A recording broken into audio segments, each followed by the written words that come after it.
Hello दोस्तों, हमारे YouTube channel climax classes में आपका स्वागत है। आज का जो चैप्टर है वो पिछले चैप्टर से रिलेटेड जो मैंने पिछले वीडियो में बताया था वायुमंडल के बारे में, उसी का आज यह अगला वीडियो बनाया जा रहा है। वायुमंडल का वर्गीकरण, यानी वायुमंडल को हम कितने भागों में बांटते हैं। पिछले वीडियो में मैंने बताया था कि वायुमंडल पृथ्वी पर समुद्र तल से लेकर 480 किलोमीटर तक फैला हुआ है, चारों तरफ यह फैला हुआ है। अब इस वायुमंडल में बहुत सारे लेयर हैं। लेयर यानी गैसों का जो लेयर होता है वो कई भागों में इसे हम बांटते हैं। मेनली जो वायुमंडल का वर्गीकरण है इसे हम दो भागों में बांटते हैं। पहला सममंडल, जिसे हम होमोस्फीयर कहते हैं। अब होमोस्फीयर समुद्र तल से लेकर 60 किलोमीटर की ऊंचाई, यानी इसकी जो ऊंचाई होती है होमोस्फीयर की, वो समुद्र तल से लेकर 60 किलोमीटर तक होती है। और दूसरा विषममंडल, जिसे हम हेट्रोस्फीयर कहते हैं, इसकी ऊंचाई 60 किलोमीटर से लेके अनंत तक होती है। अब हम सममंडल यानी होमोस्फीयर को तीन भागों में बांटते हैं। पहला क्षोभ मंडल, जिसे हम ट्रोपोस्फीयर कहते हैं। क्षोभ मंडल, जिसे हम ट्रोपोस्फीयर कहते हैं। वास्तव में वायुमंडल का यह सबसे निचला लेयर है।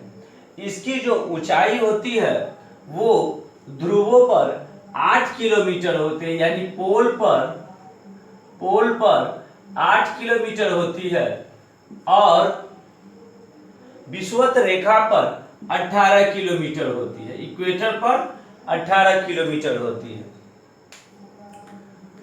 यह जो निचला लेयर होता है क्षोभ मंडल यानी ट्रोपोस्फीयर, यह वायुमंडल का जो सबसे निचला लेयर होता है। इस लेयर में कुल वायुमंडल का 90% गैस इसी लेयर में पाए जाते हैं, क्षोभ मंडल में ही पाए जाते हैं। 90% कुल वायुमंडल में जितने जो गैस हैं उसका 90% भाग इसी लेयर में पाया जाता है। उसके बाद ट्रोपोस्फीयर से रिलेटेड बहुत सारे महत्वपूर्ण तथ्य है। महत्वपूर्ण तथ्य जैसे जितने जो मौसम संबंधी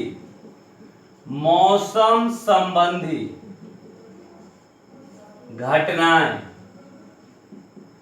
मौसम संबंधी जो घटनाएं होते हैं वो इसी लेयर में होते हैं। जैसे बारिश होना, आंधी आना, तूफान आना, बिजली का गरजना, ये सब टोटल इसी लेयर में होते हैं। इस लेयर में क्या होता है कि बारिश होती है, बादल होते हैं, ये पहाड़ से टकराते हैं और बारिश कराते हैं। उसके साथ साथ क्या होता है कि इस लेयर में जैसे जैसे हम ऊपर की ओर बढ़ते हैं, टेम्परेचर जो होता है वो घटता चला जाता है। यानी क्या होता है, घटता चला जाता है। इसके सबसे निचली लेयर से लेके जब हम ऊपर जाते हैं, यानी क्षोभ मंडल का सबसे ऊपरी भाग जो होता है, वहां का जो टेम्परेचर होता है वो -59 डिग्री सेल्सियस होता है। यानी ट्रोपोस्फीयर क्षोभ मंडल का सबसे ऊपरी जो भाग होता है उस जगह का टेम्परेचर -59 डिग्री सेल्सियस होता है। अब इसे हम कैसे, जैसे मैंने बताया कि जैसे जैसे हम क्षोभ मंडल में ऊपर की ओर बढ़ते हैं टेम्परेचर घटते चला जाता है। 165 मीटर समुद्र तल से 165 मीटर जब हम बढ़ते हैं तो क्या होता है, 1 डिग्री टेम्परेचर का ह्रास होता है, यानी 1 डिग्री टेम्परेचर घट जाते हैं।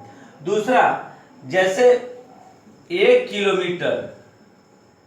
यानी समुद्र तल से जब हम 1 किलोमीटर ऊपर बढ़ते हैं तो टेम्परेचर 6.4 डिग्री सेल्सियस घट जाते हैं। यानी जितना जो होता है उस जगह का टेम्परेचर, चाहे वो ये ध्रुव पर हो या इक्वेटर पर हो, 1 किलोमीटर जब हम ऊपर की ओर बढ़ते हैं तो 6.4 डिग्री सेल्सियस घट जाते हैं। इस मंडल को हम संवहन मंडल भी कहते हैं। संवहन मंडल यानी संवहन की प्रक्रिया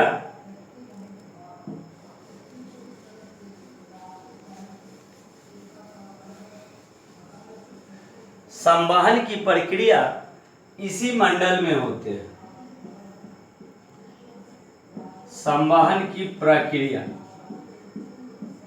यही क्षोभ मंडल में यानी ट्रोपोस्फेयर में होते हैं, जिसे ड्यू जो सुबह सुबह हम देखते हैं, ओस जो गिरते हैं, यही संवहन की प्रक्रिया से होता है। अब हम आते हैं समताप मंडल। समताप मंडल, इसे थोड़ा ध्यान से समझिए। समताप मंडल क्या होता है? जैसे यह इसका जो लेयर होता है वो 18 किलोमीटर से लेकर, यानी समुद्र तल से 18 किलोमीटर से लेकर 32 किलोमीटर तक इसका लेयर होता है। अब समताप मंडल में क्या होता है? जैसे हम पृथ्वी से 18 किलोमीटर ऊपर की ओर बढ़ते हैं तो कुछ पार्ट में इसका जो टेम्परेचर होता है वो सम होता है, यानी थोड़ा सा भी इसमें चेंजिंग नहीं होता है। वो -57 डिग्री या 18 किलोमीटर से लेके 20 किलोमीटर तक -57 डिग्री ही होता है। लेकिन जैसे जैसे हम समताप मंडल में यानी स्ट्रेटोस्फीयर में आगे की ओर बढ़ना शुरू करते हैं, टेम्परेचर क्या होता है? धीरे धीरे घटते चला जाता है और यह 32 किलोमीटर पे जाके, यानी इसका जो ऊपरी लेयर है उस जगह पे इसका टेम्परेचर 0 डिग्री सेल्सियस हो जाता है। यानी समताप मंडल में क्या होता है? जब 32 किलोमीटर पे हम पहुंचते हैं तो इसका टेम्परेचर 0 डिग्री सेल्सियस हो जाता है। उसके बाद समताप मंडल में क्या होता है कि मौसम संबंधी कोई भी घटना नहीं होती है। मौसम संबंधी कोई घटना नहीं होती है, इसीलिए इसे इस समताप मंडल को विमान चलाने के लिए, यानी विमान को उड़ाने के लिए सबसे आदर्श लेयर माना जाता है, क्योंकि इस लेयर में ना आंधी आती है न तूफान आती है, और जिसके कारण हम आसानी से विमान उड़ा सकते हैं। उसके बाद क्या होता है कि इसी मंडल में मैंने पिछले वीडियो में बताया था कि लगभग 10 किलोमीटर से लेकर 50 किलोमीटर तक ओजोन गैस पाए जाते हैं। यानी इस लेयर में कुछ ओजोन गैस भी पाए जाते हैं। इस मंडल के ये समताप मंडल के सबसे जो ऊपरी भाग है, सबसे इसके जो ऊपरी लेयर है उसे हम समताप सीमा कहते हैं। समताप सीमा कहते हैं। अब हम आते हैं मध्य मंडल। मध्य मंडल को कहीं कहीं ओजोन मंडल भी कहा जाता है। ओजोन मंडल कहा जाता है। मध्य मंडल यानी मेसोस्फीयर जो होता है वो 32 किलोमीटर से लेकर 60 किलोमीटर तक इस लेयर का क्षेत्र बना होता है।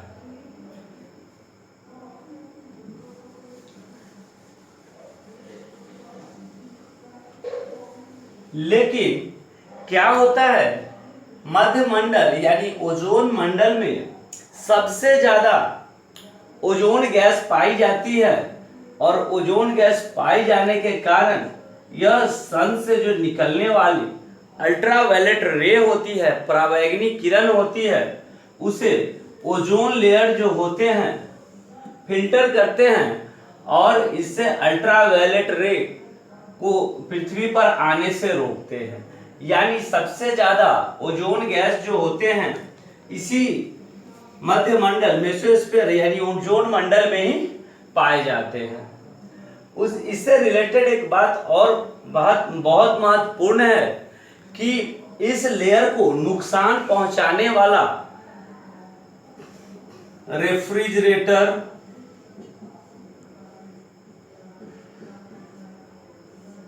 एसी,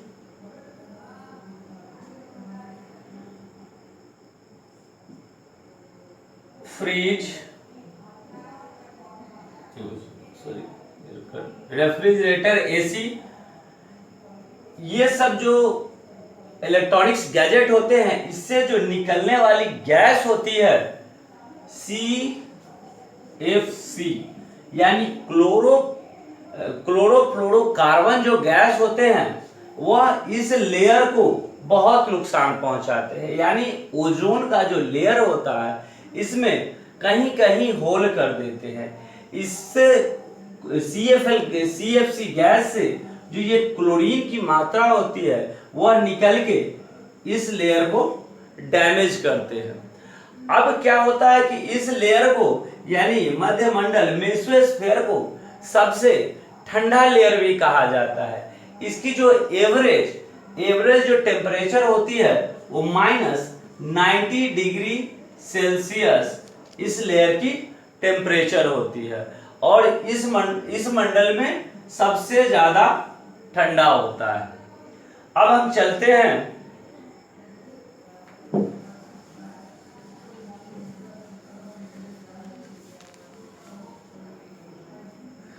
विषम मंडल के यानी हेट्रोस्फीयर का जो चौथा ये पार्ट है आयन मंडल, आयनोस्फीयर, इसके बारे में।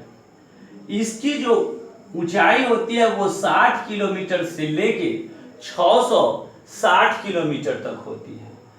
और इस मंडल में क्या होता है कि वायु दाब कम होते हैं और परावैंगनिक किरण जो सूर्य से निकलने वाली परावैंगनिक किरण होती है वो आयनीकृत हो जाते हैं, जिसके कारण क्या होता है कि इस मंडल में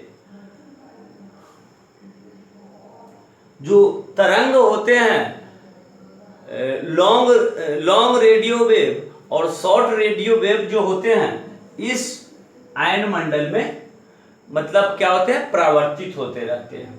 परावर्तित होने के कारण क्या होता है कि आयन मंडल में ही बहुत सारे जैसे रेडियो, टेलीविजन या रडार, ये सब सारे यंत्र का जो इस्तेमाल किया जाता है वह आयन मंडल में जो रेडियो वेव होते हैं उसके कारण किया जाता है।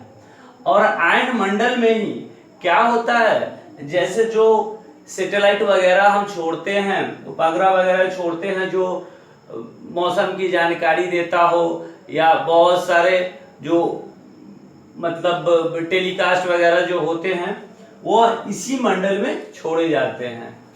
आयन मंडल इसलिए महत्वपूर्ण है। उसके बाद हम चलते हैं वायुमंडल यानी एक्सोस्फीयर। यह वायुमंडल क्या होता है? वायुमंडल की जो ऊंचाई होती है वो 640 किलोमीटर से लेके अनंत तक होती है। इस वायुमंडल में उतनी बहुत बड़ी घटनाएं नहीं होती है, लेकिन क्या होता है इस मंडल में जो सबसे हल्के गैस हैं हाइड्रोजन, हीलियम,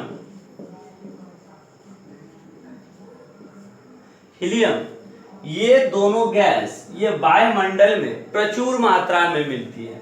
सबसे ज्यादा मात्रा में यही दो गैस मिलते हैं। अब इस वीडियो के माध्यम से मैंने वायुमंडल का जो वर्गीकरण है कैसे कैसे इसे बांटा गया और इससे क्या लाभ है उसके बारे में मैंने बताया। इस वीडियो को आप एक दो बार अच्छी तरह से देख ले। इससे पहले आप वायुमंडल का जो वीडियो है उसे देखें, उसके बाद वायुमंडल का वर्गीकरण को देखें, आप अच्छे तरह से इसे समझ जाएंगे। उसके बाद मैं आगे और वीडियो लेके आता रहूँगा। हमारे YouTube चैनल क्लाइमेक्स क्लासेस को सब्सक्राइब करने के लिए धन्यवाद।